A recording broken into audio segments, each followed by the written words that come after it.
And that was a myth it was such a powerful myth was a powerful in that myth, village. yes. And then Alero was then called the crocodile girl after his mother died. After his mother died, yes. Okay. So to sum it up, Tim and Alero fall in love. They fall in love. And they go into the forest of silence to prove. To try to find out whether it is true, because Alero's, they say that the story in the village is that Alero's mother became a crocodile or was swallowed by a crocodile and disappears. But Alero's mother holds a secret which the village elite do not want out. So that myth, they made sure the myth is perpetuated. Yeah. So the thing is that Alero now discovers through Tim, because Tim and Ishe had first of all gone to the forest to look for the grave of Tim's great-great-great-great-grandfather, who was a slave trader. And Tim accidentally encounters a locket. So during that incident, a pack of pigs attack both of them, but they actually injure Ishe. So Ishe becomes almost like a vegetable. So that was how Tim and... Okay, I'm not going to allow you to tell the whole story. Sorry, yeah. I'm not going to allow you to tell so both of them want to go there because they discovered that Alero and Tim share the same ambition to know where they come from, because he sees that there's a locket in that he has to find, and so she also wants to go to the forest. So it's a story of love, yes, romance, superstition, yes, religion, and of course there was also that thriller, generational crisis. Yes. There was the slave trade angle. Yes. There was the racial angle. Yes. And there were also subplots. Yes. The veteran. Yeah, the veteran, murder, conspiracies. Yes. And all that. Yes. Brilliant plots. Okay. Tell me how your mind plays as a writer when you, particularly with regards to this, how did you develop the plot? The plot hit me when I was in the US, and I was seeing prejudice in the US. And I also knew that in my background as a historian, that I also know about prejudice that took place within Africa.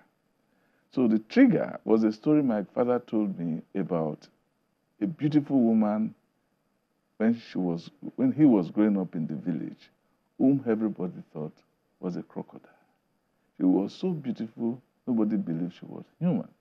And that they said, and nobody had evidence, that anytime she went to the river, she would swim like a crocodile and she would be a crocodile.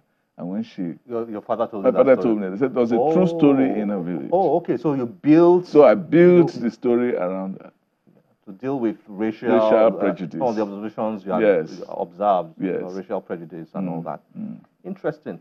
I mean, but I'm guessing, not guessing really, it's a lot of creativity, at play when you come up with a plot like this, because you've got to look at all the subplots. Yes. You've got to look at each of the characters. Yes.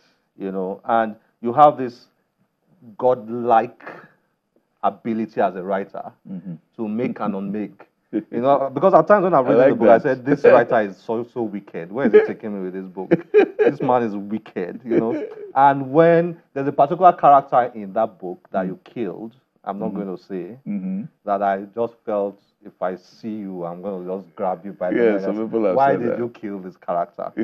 So how does that feel as a writer? To kill a person.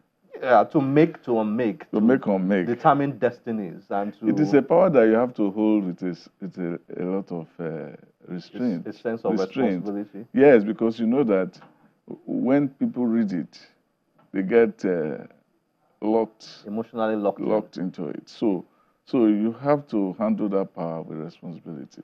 You have to act like God. You don't have to be a tyrant. So you feel that sense of responsibility. I feel that sense of responsibility. Some writers don't feel that sometimes you have to be cruel to be kind. Sometimes you have to do some things that are really unpleasant because life is not always pleasant. But some writers don't think like that.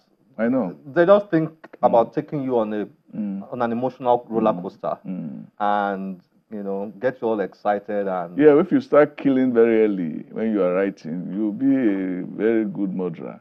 But Shakespeare, in one of his early plays, I've forgotten that play now, killed so many people. But then I think he matured later. I knew that he had to kill fewer and fewer people. Are you thinking this book can be? I think this book can be a good movie. Yeah, I think so. You think so? Are you working on that?